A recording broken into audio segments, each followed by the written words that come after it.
What's going on, guys? So today is a very exciting day. So as you can probably tell, we got another batch of chickens today. So I'm going to bring you inside and show you what's going on with them. We're going to get them all taken care of.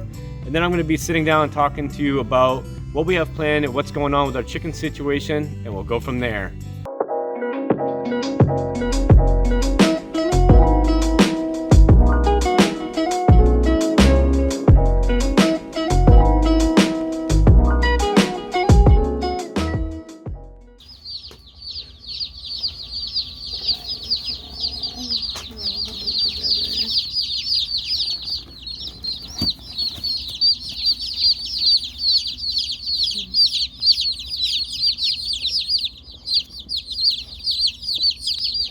Okay guys, well, it's the big day.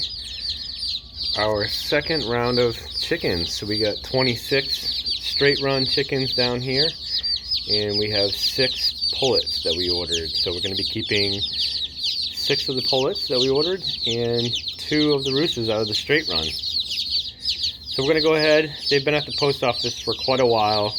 Unfortunately, Gabrielle was at the dentist and I was home, and our second car was in the shop. So they had to stay at the post office for a little bit. So we got the water all set up down here. We got their food. The heat lamp's been going all night, so it's nice and warm over here. So we're gonna get set up and show them the water and get them home.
Okay, so we've lowered the light just a little bit, and I know we've gone through this in another video on how to set up when you first get your chicks, but they were really huddled close together underneath the light, which means that they are very cold, which it's a cold rainy day now anyway, so we went ahead and lowered the light. We're going to give them a few minutes, see how they react to where the light is now, and adjust it as needed.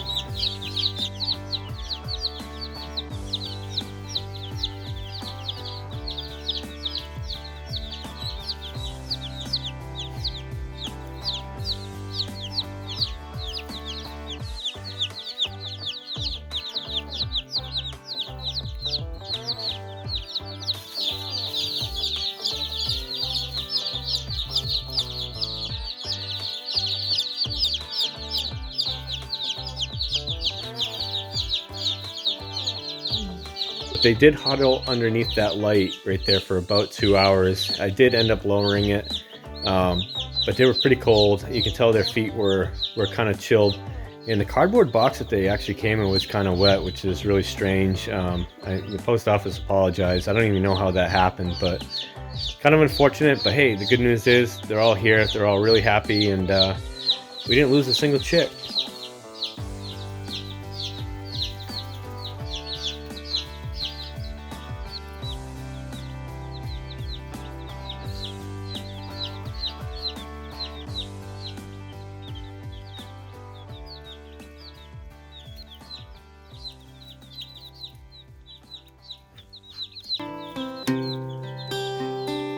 Okay, so day number 2, and we've lowered the heat lamp just a little bit last night. They've kind of spread out a little bit more now. They are a little bit riled up right now. We had 3 or 4 of them with poopy butt this morning, so we're taking care of that. Make sure if you see poopy butt, just a little bit of poop by their vent, you want to take care of that, because if you don't, it can be fatal to them. So this guy right here has got poopy butt, And you basically just want to take a warm, damp washcloth and just go ahead and pat that down until it's all cleaned up. We'll grab him. Give him to Gabrielle. She's gonna go take care of him. After we cleaned up the few chicks that had poopy butt, I came down and noticed that they were still clinging to this light. So what I did was I actually put this board up in our brooder just to kind of give them a warm area, and they've been running around.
They were certainly letting us know that they weren't happy. Not too big of a deal. They're doing well now. As you can see, they're all running around. This new light bulb seems to be a bit hotter than the light bulb that came out, so we went ahead and raised it back up. And again, we just kind of keep an eye on them. The reason why we raised it up is because we put it back in the same spot and they weren't going underneath it. They were kind of forming a ring around where the red light was, so that tells you right there that it's too hot underneath the light and you need to move it. If they're not going underneath it, it's too hot, and if they do go underneath it and they stay underneath it, then it's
they're noticeably heavier, so it's all a good sign. couple things I wanted to mention to anybody that's looking to raise chicks. When we first started raising chicks, we were buying food down at Tractor Supply, and we quickly realized that was probably the most expensive route. We continue to buy food at Tractor Supply once in a while just because of the proximity to where we live, but we have found a feed store, and you can get a considerable discount on the feed if you buy from a feed store, even if you're just still buying 50-pound bags. We were buying Purina from Tractor Supply, and we've switched over to Tucker Milling from the feed store, and it's really good quality food, same protein levels. It's just a lot cheaper. So when you're going through 1,000 pounds of food in 1 year, it really pays to try and save yourself $5-6, as in our case, on a bag of food. So something to keep in mind. The feeder and the watering can that you see, we did pick up at Tractor Supply. We just bought one of the little kits. It came with the heat lamp, and that's totally sufficient.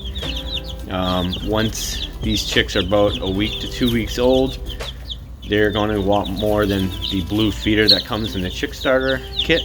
So we went out and bought the red chick feeder that you see. This worked really well for the 40 meat birds we had.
This morning they're all playing around, eating.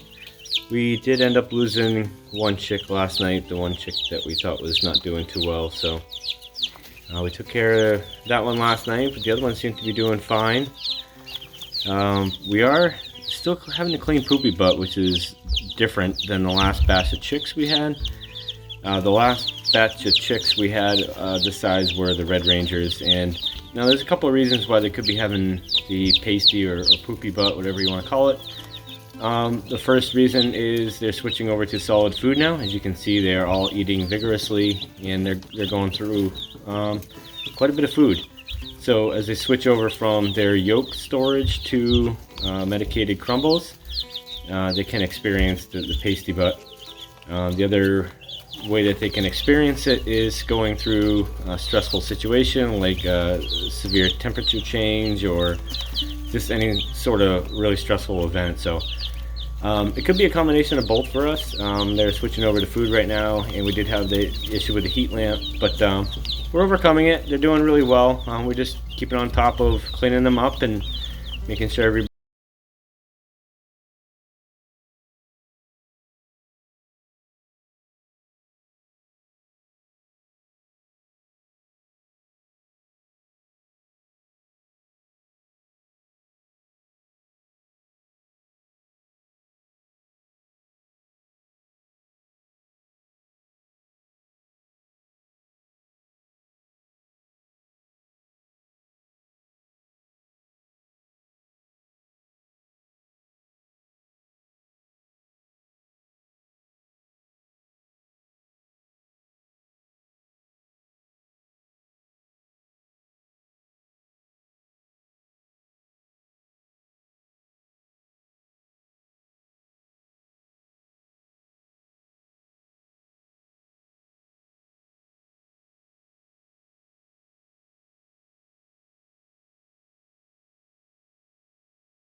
blanket to keep them comfortable. The second thing I want to talk to you about is the breed. So these are Buff Orpington. They're a heritage breed, and there is a noticeable difference by the end of week 1 between these chickens and the meat birds that we grew earlier this year. So I'll show you a couple images or some video of what the differences kind of look like. These chicks right now, they're starting to form their wing feathers. Their tail feathers are starting to poke out, but at this time, at the end of week 1 with the meat birds had actually grown considerably more than what these birds are at now. They had tail feathers, they had wing feathers, their legs were noticeably much thicker. The meat birds are a hybrid. They're made to gain weight fast and grow really fast, which is obviously why they look a lot different. Now, these Buff Orpingtons are a heritage breed. They will get pretty good size. They're known for being a bigger size heritage breed, but it's just going to take them longer to get to that stage. So the other thing I wanted to talk a little bit about was the cycle of what we're doing with our chickens and why we decided to get the chickens now, which is not really ideal at this time of year. Our meat birds right now that are in the freezer, we will run out of those somewhere at the beginning of March, and at that time these chickens will be ready for harvest. So we're going to go ahead and harvest somewhere around 30 of the chickens and keep between 3 to 5 hens and maybe 2 roosters. We want to keep 2 roosters because we intend on breeding these going forward instead of continuing to buy chicks every year.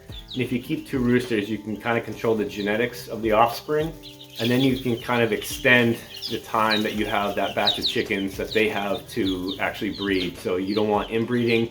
If you have 2 roosters, you can kind of crisscross the genetic paths and do that for quite a while before you end up having to replace those chickens. So if you are looking to be self-sustainable, that's something that you want to consider, and it's something you should definitely do some research on. So wintertime is not ideal for chicks. It's obviously really cold. Now our basement does have heat registers. It is climate controlled, but it is cool. So the heat lamp is very important if you're going to be raising the chicks in the winter. Our barn is completely set up and ready for these chicks, but there is no heat source out in the barn. So they're going to stay down here till probably around that mid-January mark. Now, if it stays cold mid-January into early March, somewhere in there, they do make propane powered heat sources for poultry. Now we do have a 40-pound propane tank. Should we need to go down that road, I'll just need to order the heater, but that's not a big deal. So I really hope that you enjoyed this video. I tried to do something a little bit different with this video and show you the complete first week of having chicks, some things that the chicks may experience or go through, some things that you may go through, you know, a failed heat lamp or having to move them around. But that's going to be it for this video, guys. So if you really enjoyed this video, go ahead and hit that like button. Comment down below and let me know exactly what you like from this video. And if you aren't subscribed, please do so. It helps us out a lot. We'll see you next time.